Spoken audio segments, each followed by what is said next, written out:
Hi, I've talked quite a bit about AJ's Project Fiero on vehiclename.com, and I got contacted by AJ recently as we did our regular check-in to see how the project was going, and he'd come to a decision on the project, and one that, quite frankly, I didn't expect. But AJ had a really good set of reasons for the decision that he made. I'm actually really proud of him for the thought process he went through to reach the conclusion that he did. And I'm going to let you hear directly from AJ as to what his story was, what he did, and what his plans are. So let's hear from AJ, and thanks for following along. You just made a tough decision to stop working on the Fiero project. What led to that decision? Well, ultimately, what led to the decision was, you know, the Fiero, it's just been such a large process, and it's taken up a lot of time. And unfortunately, I'm heading off. Well, not unfortunately, but I'm heading off to college in the fall, and it just seemed like it was something that had to be done. There wasn't a lot of options really to keep it up or store it, over the winter. And there was also a lack of parts that I needed that unfortunately are just a little too difficult to find right now, and the ones that you can find are generally pretty hard to actually acquire. So, it ultimately just led to the decision where I decided that it was in my best interest probably to let go of the car, but really grasp it as something, more than just something, a restoration project, but as more of an experience and a journey. Yeah. So, Well, that's a tough decision to make, but I think you've sized it up. And let's face it, the Fiero is a unique beast. I mean, it's, most it definitely. has a lot of unique parts, a lot of shared parts, but the things that matter are unique to it. So, all right, well, you've got this project midway sitting in your driveway behind you. What are you going to do with the car? What's your plans? What is next for the Fiero? Well, I think that's really the exciting part where this car gets to live on, so to speak. The shell itself and the motor and transmission are going to go off to be recycled probably. Could be parted out to another Fiero owner. I'm not entirely sure. I'm actually giving it off to a company that takes care of stuff like that. But all the bits and trinkets and stuff that are taken off the car right now are actually I'm going to keep and part out myself. And I think there's going to be one or two that are just going to be a personal item for me. That's a smart thing to do, and I think we had that discussion yesterday about that. So I like that idea. You always have one souvenir from every project car. I like that. Speaking of that, you put a lot of time in this. It was more than a year, and you did a lot of work in the snow. I know that you were climbing underneath this thing when there was like 5 inches of snow on the ground. Other than needing to work in a shop, what else did you learn about this car? What did you learn from this project in general? What I learned was it's hard to sum it up so quickly, but other than just the mechanical aspects of the car itself and how it comes together and goes apart, I think most of all what I've learned that I think the car itself is really just an experience. I think that's a big thing. When I first got it, I really wanted to just rush through it and have this awesome car to be able to take around and show my friends. But as I started to work on it, it just it really becomes more about the journey than the destination. I know everyone says that about a lot of things, but the whole experience was just, I don't know, it's really something that's going to change my life, and it already has. I definitely think I'm a different person now than when I first got this car. I can speak to that because I met you before you started on this journey over a tall coffee at Panera.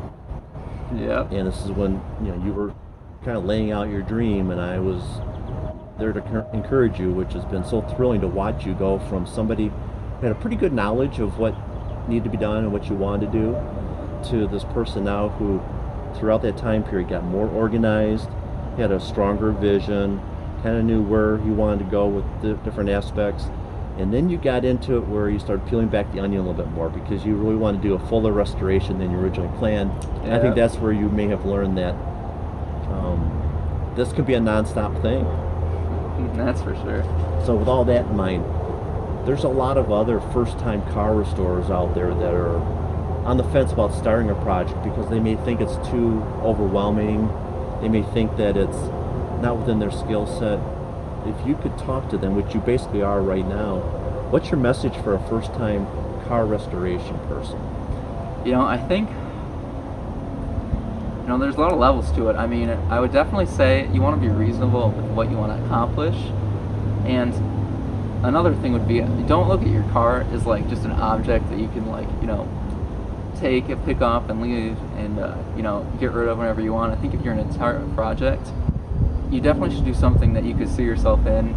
Not only as a vehicle to ride in, but something you could just see yourself working on. I know with the Fiero, I was always interested in it, but it wasn't exactly like my dream car. And without the experience I had, now, knowing what it takes to do this and just some of the time that's involved and all the different, aspects of it, I would definitely say that if you want to take on a car and, really get into the car hobby, find something that's really in your wheelhouse. It doesn't have to be your dream car that, like this, not being my dream car, but just something that, you really would like, but it needs a complete, makeover / restoration.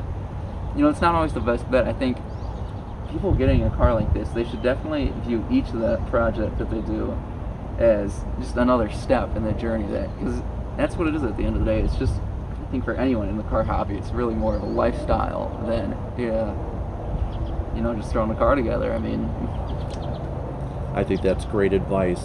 And one thing that I know, and I'm guilty of this too, you start watching all these car shows, in a weekend or a 1 week time frame, they've done this huge restoration on a car and modded it up too.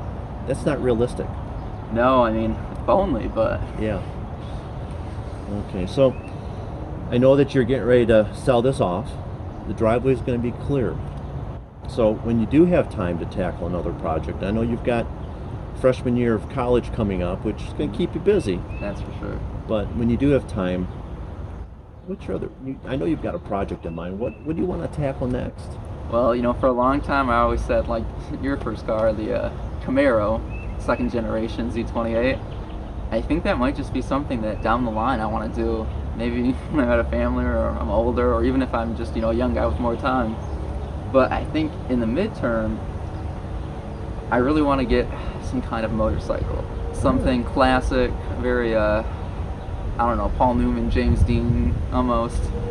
I don't know, something that looks original, definitely from the old styles, not as much of a sports bike, but a cruiser, but something more of which that I can, get those little bits of gratification and just enjoyment out of, where, you make a small change or just, fix any tiny item and, you feel really positive about it. I know with this, I was always looking forward, and, I wasn't really enjoying some of the aspects until now when I look back.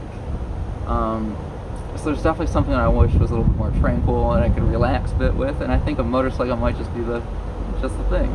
Might be for you, but it may not be for your mom. As much as I'd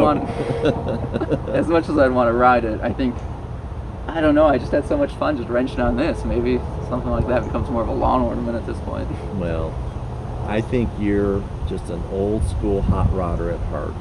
Based on the things you tell me here and how we've been talking about your project for the last year, is that you're enjoying the wrenching part, you're enjoying the problem solving, and you dropped an engine and the whole subframe out of this thing in the middle of the winter in this driveway, and have never done something like that before.